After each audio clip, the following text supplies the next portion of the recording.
Президент Садыр Жапаров Баткен облусуна болгон жумушчу сапарынын алкагында Кадамжай сурма комбинатынын ишмердүүлүгү менен таанышты. Мамлекет башчыга Кадамжай сурма комбинаты 1936 жылы ишке киргизилгени тууралуу маалымат берилди.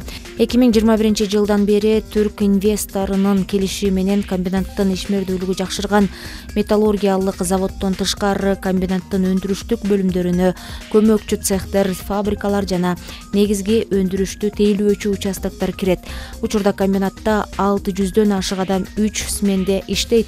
Мамлекет башчысы комбинатта өндүрүштү кайра жандандыруу боюнча көрүлүп жаткан чараларды атап айтканда технологиялык чынжырчага киргизилген жеке корректировкаларды канааттануу менен белгилеп, жамаат менен болгон баарлашууда мамлекет өнөр жайды өнүктүрүү үчүн бардык шарттарды түзүп, ата мекендик өндүрүшчүлөрдү колдоого бардык күч аракетин жумшап жатканын баса белгиледи.